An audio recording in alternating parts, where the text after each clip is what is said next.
Bom, muito boa tarde a todos e a todas. Me ouvem bem?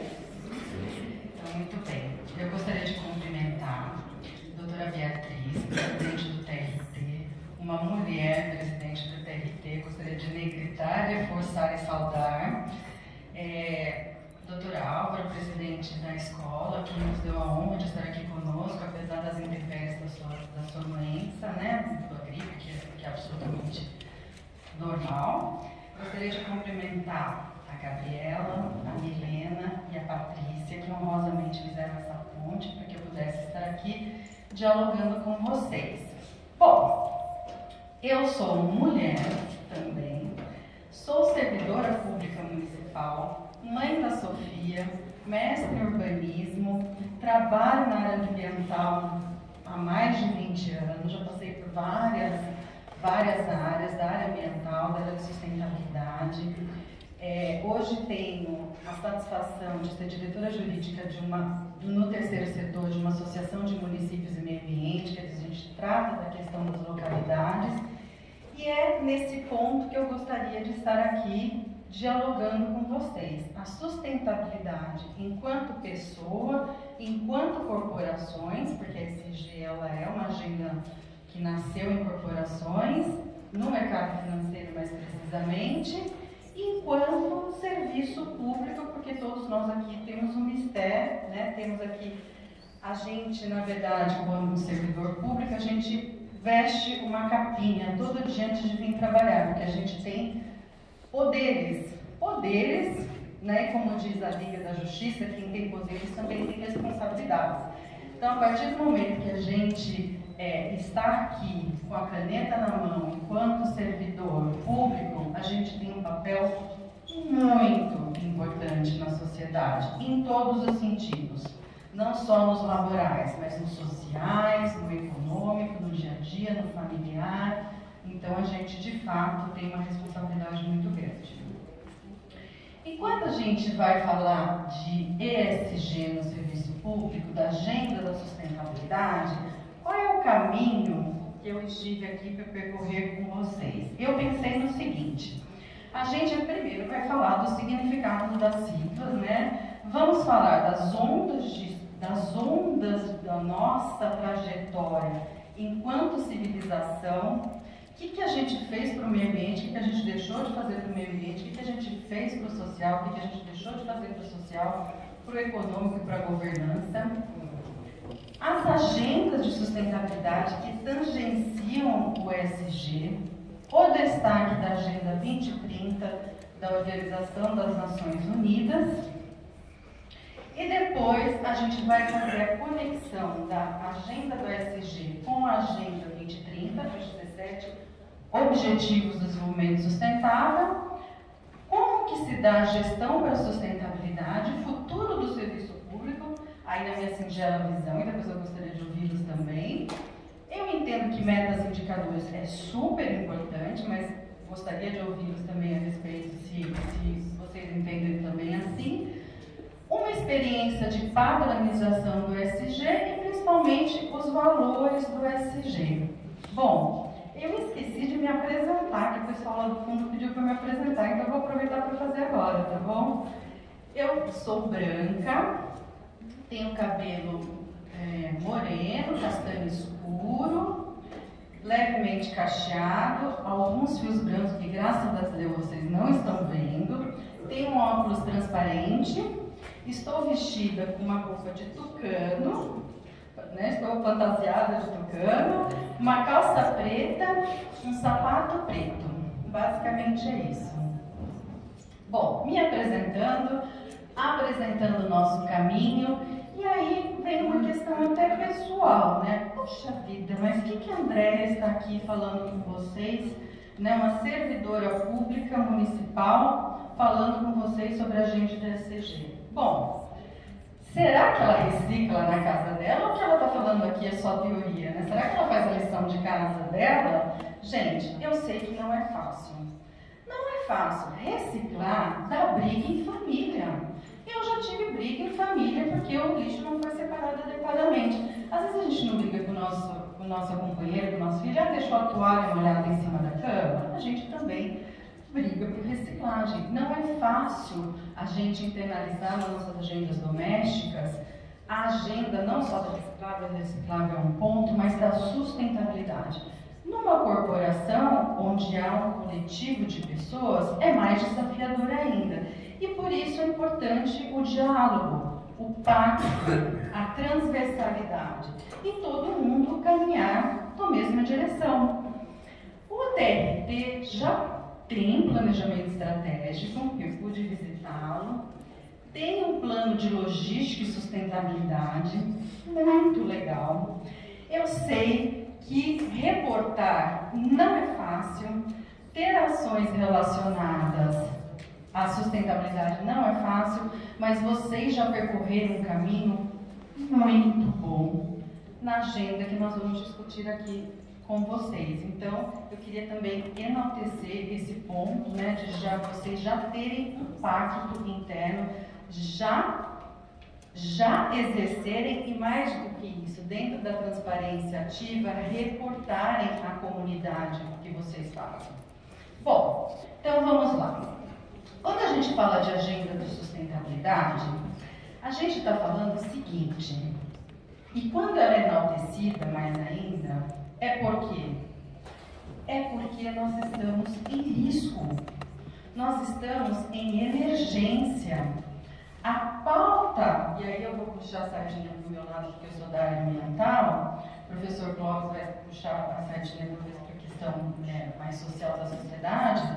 Nós estamos num momento de emergência, de risco, de mudanças climáticas. Chove onde não tem que chover, faz seca onde não tem que ter, tem microexplosão ou tornado em alguns lugares. Nós estamos assustados, porque acontecem fatores meteorológicos que nós não estamos acostumados.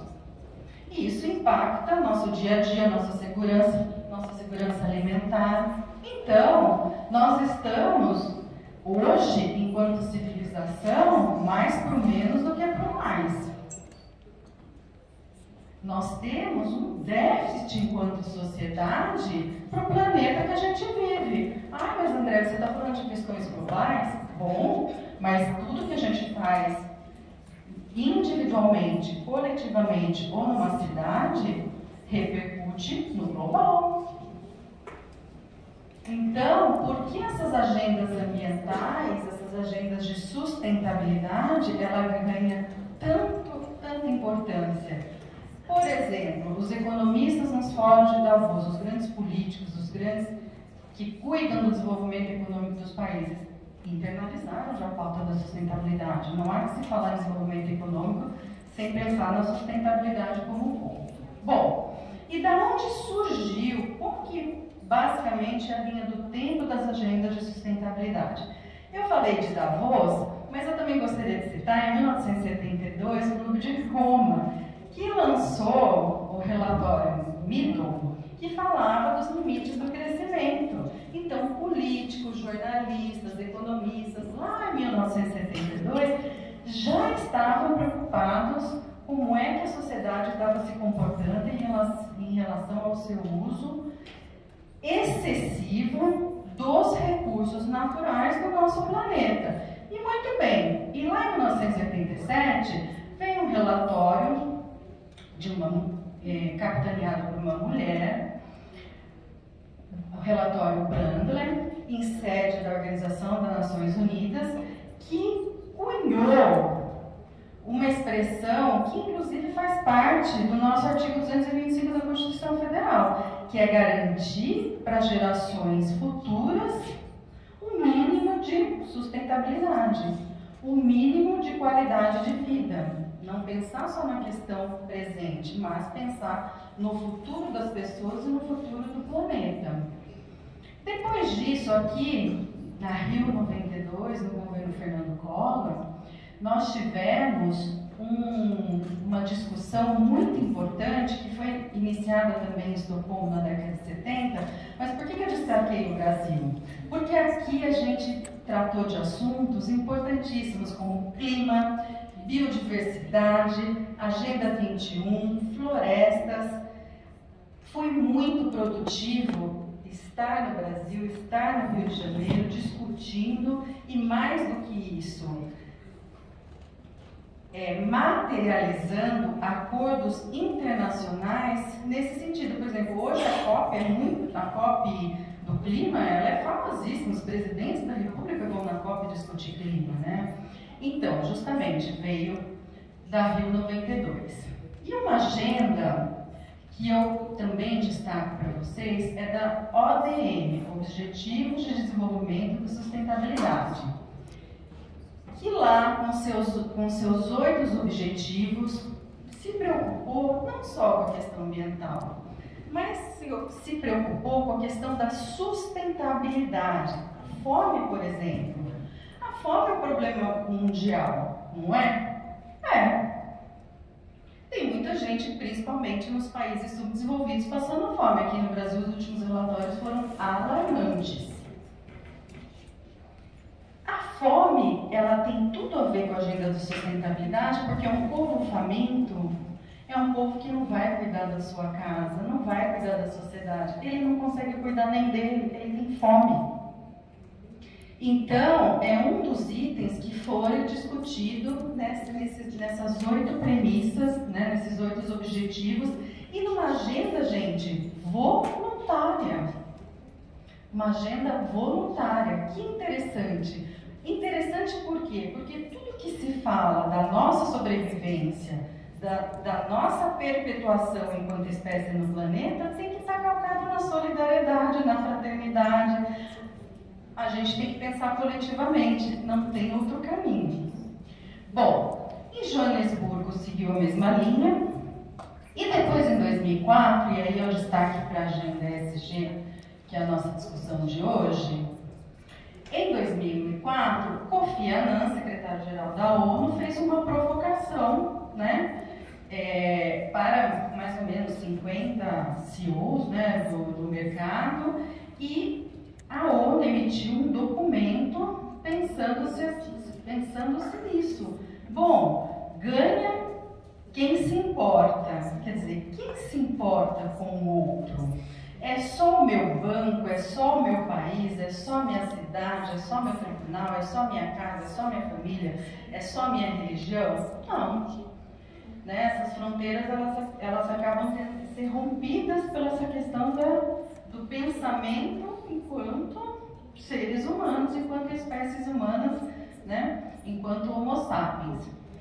A Rio Mais 20 aqui no Brasil acabou seguindo a mesma linha, e aí nós culminamos nos Objetivos do Desenvolvimento Sustentável, 17 Objetivos do Desenvolvimento Sustentável da Agenda 2015. E aí eu vou voltar então, percorrido esse caminho, eu vou voltar nos significados da sigla ESG, Environment, né?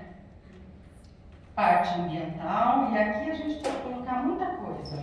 Eu coloquei só algumas palavras para a gente poder dialogar. Mas clima, biodiversidade, sustentabilidade, floresta, água, solo, ar, contaminação, agrotóxico, animais, fauna silvestre, fauna doméstica. Nossa, é muita coisa mesmo. Social, pessoas, comunidades, diversidade, inclusão.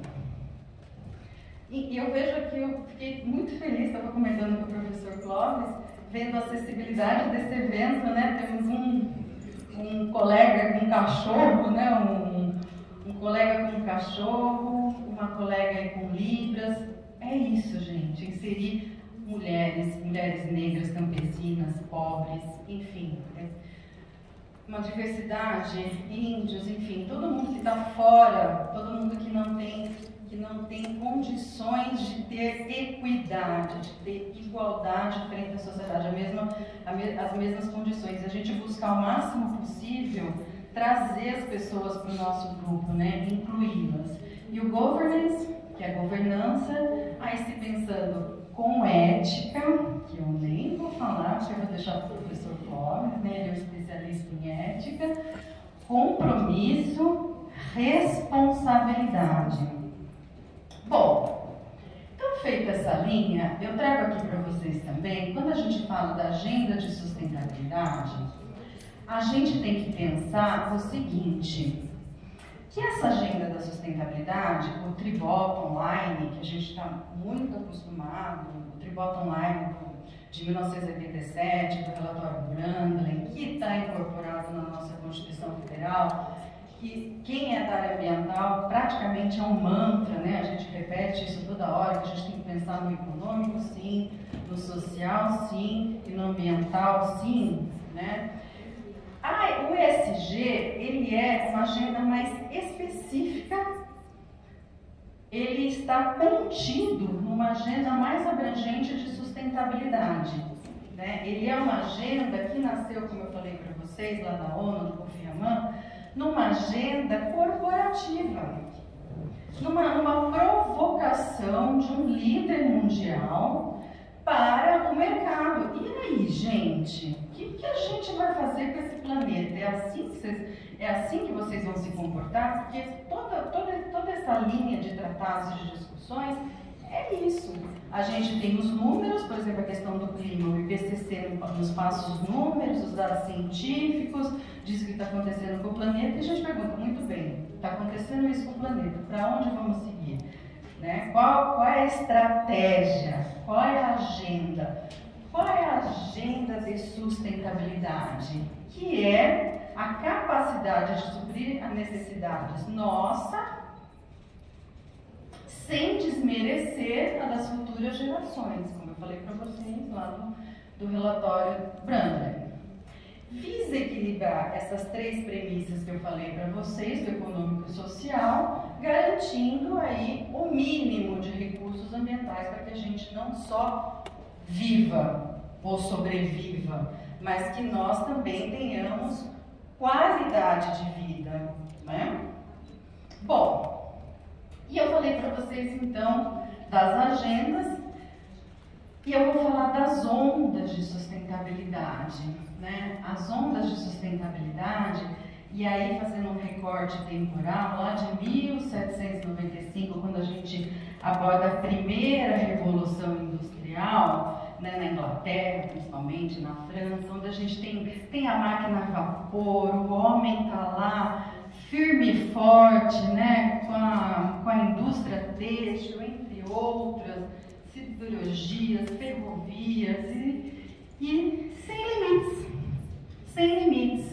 Uma pujança econômica, né, da Europa enorme, né, no sentido de se desenvolver economicamente, em detrimento do social e, evidentemente, que em detrimento do ambiental.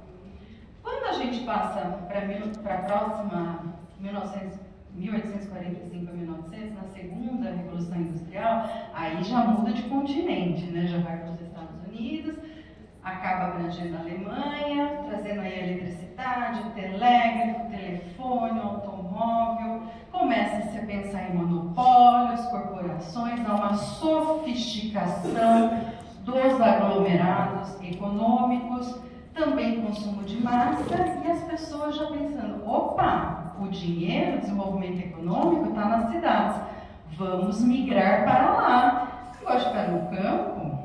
Não ganha dinheiro, cuidar da natureza, nem pensar. Vamos ganhar dinheiro, vamos para os grandes centros, né? E aí que começa a migração das pessoas, do campo para as cidades. Temos a terceira revolução, Estados Unidos e Inglaterra, e aí uma maior sofisticação do aço, da química, aviação, rádio, enfim. O Estado já preocupado, isso já era de vocês, né? E vocês sabem muito melhor que eu, o Estado já preocupado com o bem-estar social, muito bem, os direitos trabalhistas, os direitos da saúde, esse pessoal todo trabalhando com uma carga horária complicada, né? Sem período de descanso, sem equipamento de segurança, enfim, né? Começa-se então a pensar na questão social e das pessoas. 1950 e 1990, quarta Revolução Industrial, plástico, eletrônica, computador, e os Estados Unidos e aí o Japão entrando nessa agenda com a globalização, né? Toyotismo, a eficiência do toyotismo, e a sociedade da informação, depois a próxima quinta onda, 1990-2020, estamos quase chegando no presente, internet, telecomunicações, redes sociais, inteligência artificial, e aí a China entra nesse processo, com a economia digital, economia compartilhada, sociedade em rede, e aí o capital ele se espraia no mundo todo e a gente perde até a noção de quem é dono do quê, quem fabrica o quê, porque a gente compra produto da China, mas está nos Estados Unidos, enfim.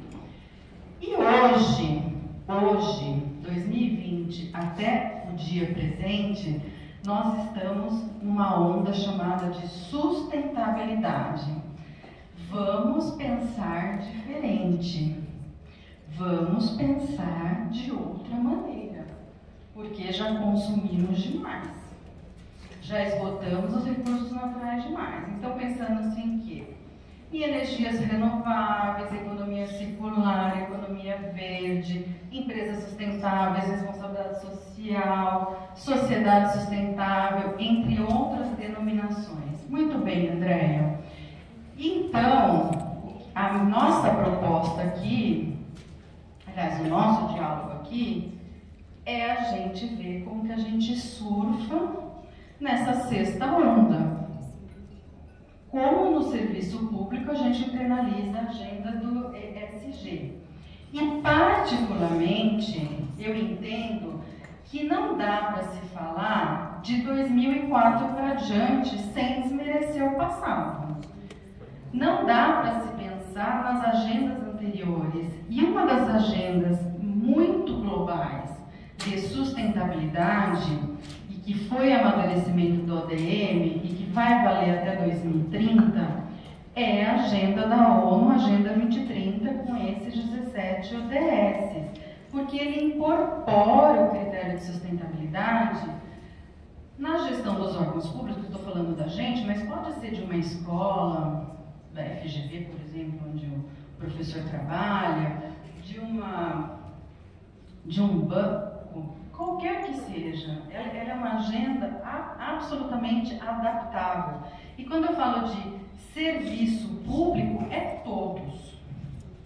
Poder executivo, poder legislativo, poder judiciário. Quem já surfa na onda da sustentabilidade, que me parece muito bem, é o Supremo Tribunal Federal. As decisões do Supremo Tribunal Federal já dizem qual ODS eles estão atendendo. Eu acho isso lindo. Porque o Supremo Tribunal Federal, os nossos 11 ministros, estão dizendo assim para a sociedade: olha, a gente não é só poder judiciário, a gente faz parte de uma comunidade. A gente faz parte de uma comunidade global. Nós estamos preocupados porque a gente está fazendo aqui no Brasil repercuta no mundo. E isso é muito bacana, porque é a visão, é a mensagem de que a gente tem que fazer a nossa parte enquanto instituição nessa agenda global. E o Supremo Tribunal Federal prestigiou a Agenda 2030. Mas onde que entra também? Planos plurianuais, indicadores de metas de governo, enfim, as agendas ODS, elas têm uma sofisticação, além dos 17 objetivos, ela tem uma sofisticação de 169 metas, 232 indicadores, integrados e indivisíveis, né, do global para o local. Evidentemente que esse é um bate-papo, já passou mais de 20 minutos, eu tenho aqui só mais 25 minutos. Eu não vou poder falar com vocês sobre cada ODS individualmente. Tem muito material extremamente interessante do ODS.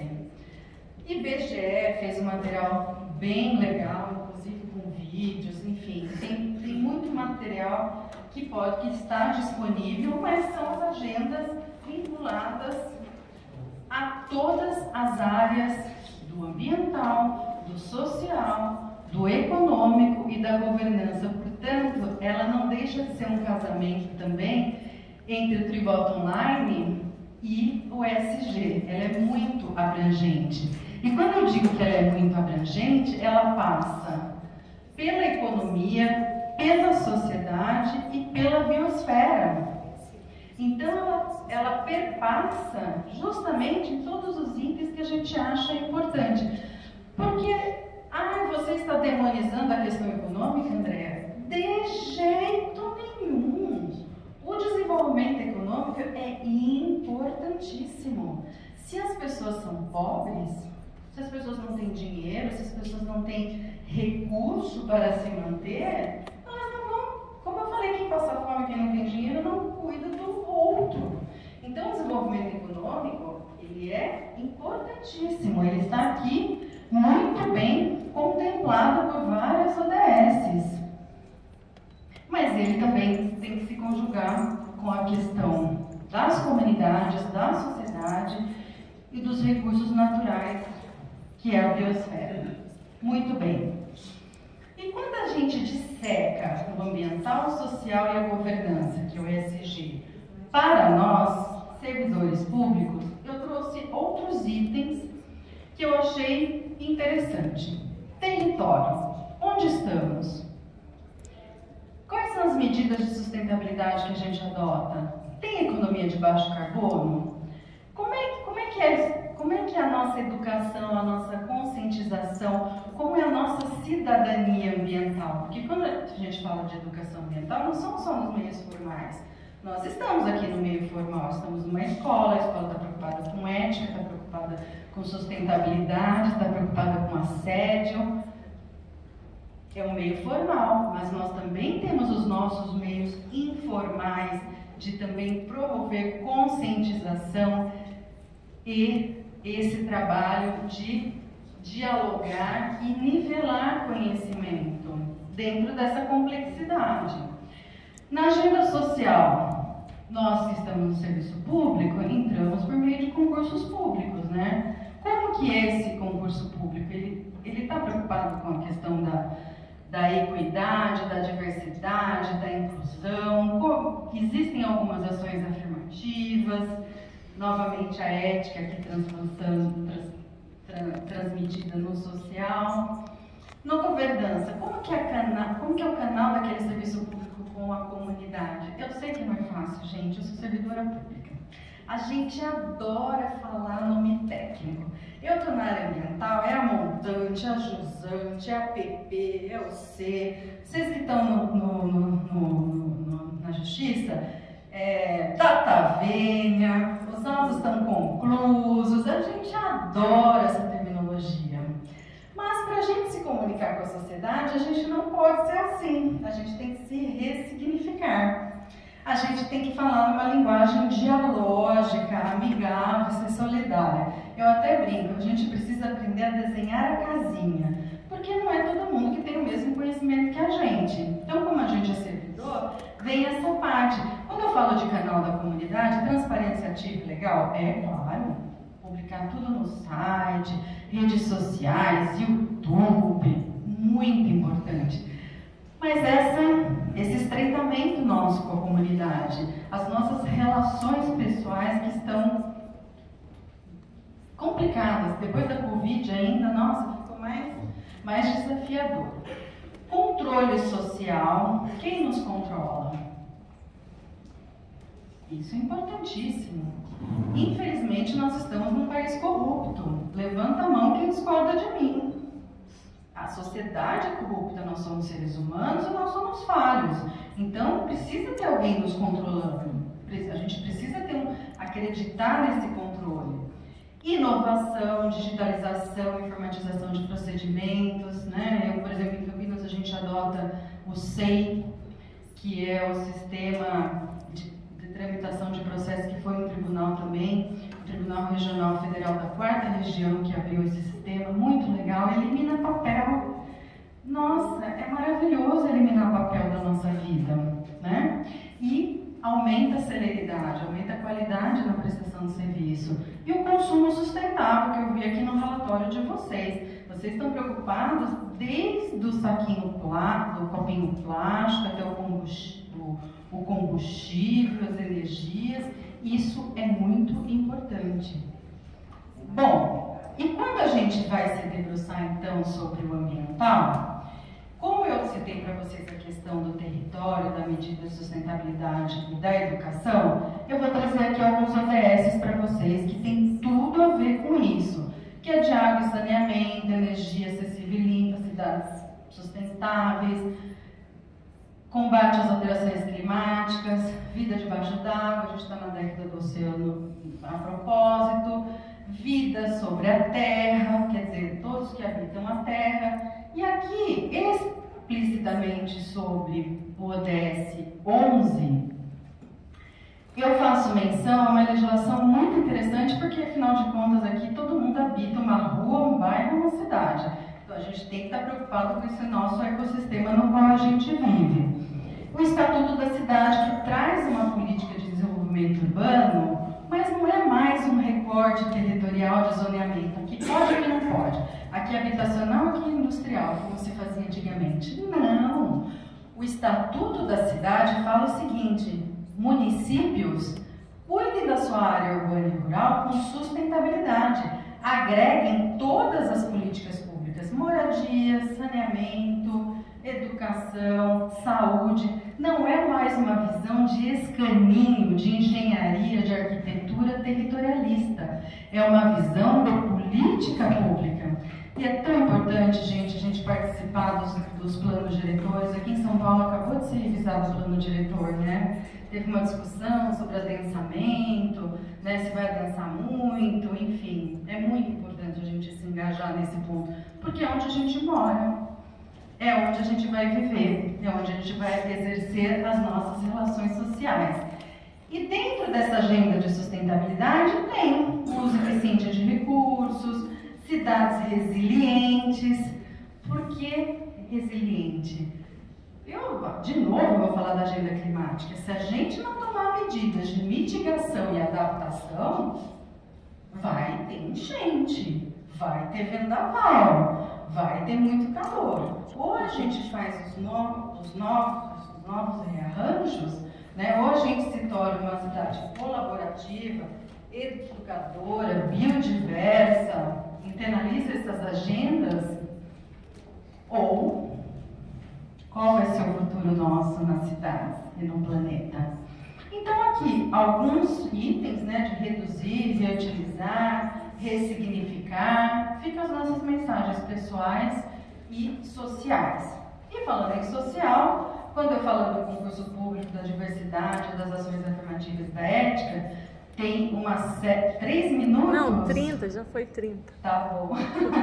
Tem uma série de ODS, que é dedicação da pobreza, fome zero, saúde, educação, essa eu adoro, igualdade de gênero, ODS 5, emprego, redução de desigualdades.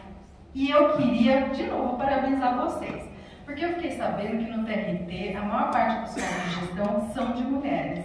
Que enaltecimento da ODS 5, parabéns, porque não é em todo lugar que você consegue disputar, porque cargo de gestão significa que a pessoa é eficiente, você consegue disputar um cargo de gestão no serviço público. Então, mulheres, toda minha, nem sei falar, todo o meu sentimento de orgulho, né, em relação a vocês estarem ocupando aí, não desmerecendo os homens, mas que bom que tem equidade, que bom que é equilibrado, né?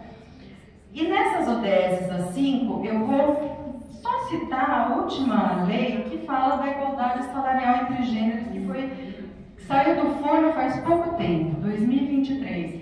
Mas André, precisa de uma lei dessa? Não é possível. Precisa, gente. Porque tem muita organização, não é o nosso caso, serviço público, a gente passa num concurso, e independentemente do gênero, a gente tem o mesmo salário.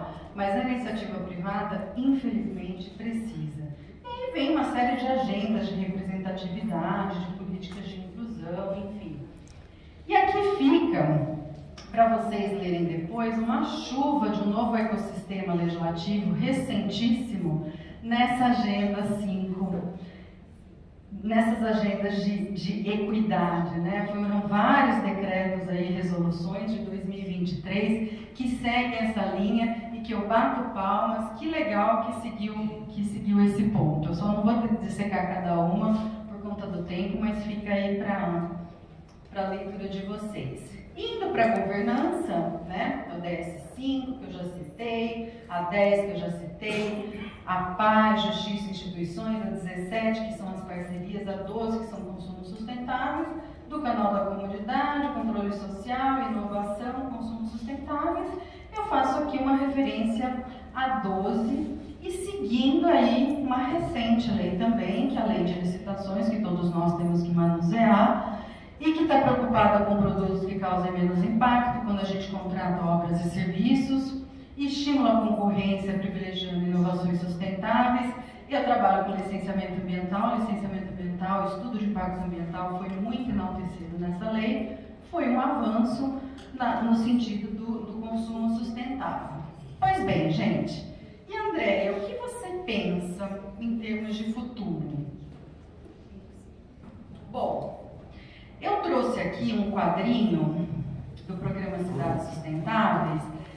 O PDF que eu passei para o pessoal, depois tem a fonte, tá? Depois vocês podem ver ali a fonte abaixo.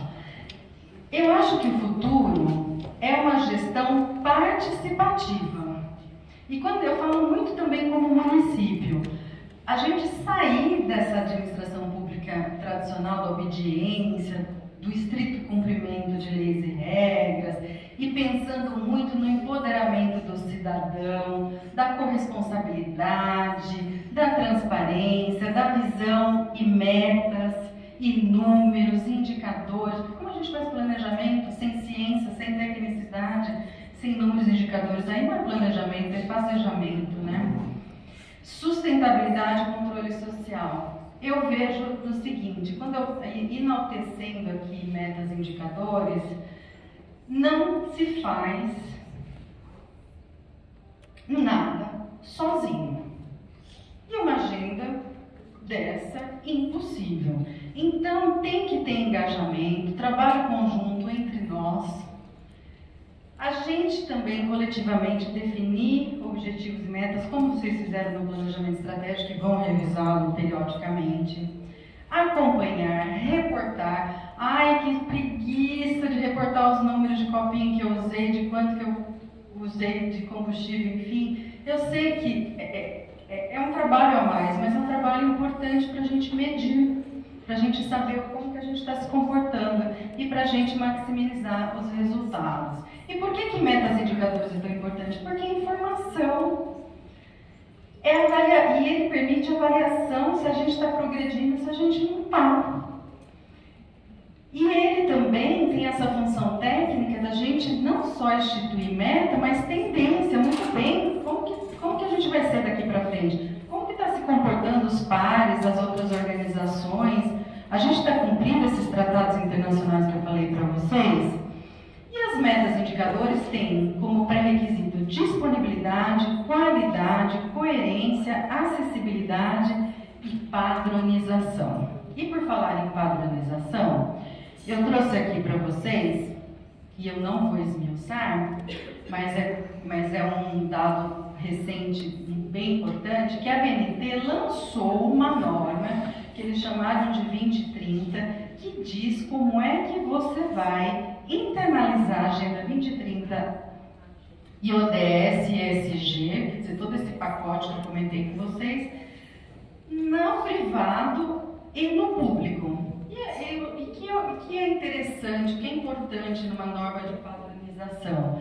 É definir métrica, definir caminho. Então, eles definiram os eixos com base no ESG, os temas e os critérios. E aí eles colocaram, por exemplo, no ambiental, que itens que são importantes de se discutir? Mudanças climáticas, recursos hídricos, biodiversidade e serviços ecossistêmicos, economia circular, gestão ambiental e prevenção da poluição. No S, diálogo social, desenvolvimento territorial, direitos humanos, diversidade e equidade, relações e práticas de trabalho, promoção da responsabilidade social na cadeia de valor e na governança. Como ela se dá de forma corporativa, a conduta empresarial, lógico que a gente tem que fazer a customização para o serviço público, práticas e controles de gestão, transparências na ação. E aí tem os 7 passos de incorporação. Primeiro, conhecer, ter uma intenção estratégica, diagnosticar, planejar, implementar, medir, monitorar, relatar e comunicar. E como um PDCA, e como qualquer ciclo de planejamento, começa tudo de novo. É um ciclo de melhoria contínua para a gente estar dentro do quê? Da agenda de sustentabilidade como um todo. É bem interessante. E aí, gente, para finalizar, os valores que eu trago para vocês. É o comprometimento. Se nós não estivermos comprometidos individualmente e coletivamente, como diz os jogadores de futebol, vamos jogar a toalha, está tudo perdido. Ou a gente se compromete, ou tem que estar todo mundo no time, todo mundo jogar para ganhar. E o nosso ganho aqui é ambiental, de forma precisa, transparente, responsiva, solidária, pensando na questão global da sustentabilidade e calcada no planejamento estratégico, que é o pacto que a corporação faz. Planejamento estratégico com metas, indicadores e engajamento.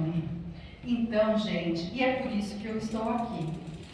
Eu não sou perfeita, vou garantir para vocês que nem sempre eu faço uma reciclagem muito individualmente, mas eu me esforço. Me esforço muito para tentar individualmente, coletivamente, estar nessa agenda. Eu sei que é desafiadora, pessoal e corporativamente, mas não tem outro caminho. Não existe outro caminho, não tem um ponto de retorno mais. Se eu for fazer uma alusão, eu vou fazer uma alusão à citação do Carlos Nobre. Nós estamos igual à floresta amazônica, não tem mais ponto de retorno. Ou a gente faz alguma coisa, ou ela vira um deserto. Ela não tem mais condição, a biodiversidade dela não aguenta mais tanto desmatamento. Nosso planeta é assim, nosso ecossistema é assim, nossa cidade é assim. E aqui, nós, como servidores públicos, servindo a sociedade, servindo ao público, a gente pode fazer mais. E é esse o meu recado, que singelamente, mas com engajamento, com comprometimento, a gente segue nessa agenda aí contínua para a gente conseguir se perpetuar como ser humano, garantir o mínimo de sustentabilidade nossa aqui nesse planeta. É isso, gente. Agradeço demais a atenção e quero ouvi-los. Não sei se alguém tem alguma pergunta, alguma colocação. Fiz algumas provocações, porque imagino que vocês devam ter experiências aqui no TRT, no planejamento estratégico, nas ações individuais. Fiquem à vontade. Eu acho, sinceramente, que eu sei menos que vocês, então vocês se sintam muito à vontade para dialogar comigo, principalmente no trato da gestão da justiça. Então eu fico aqui de ouvidos, caso alguém queira fazer alguma colocação, alguma pergunta, alguma situação específica. Muito obrigada, gente.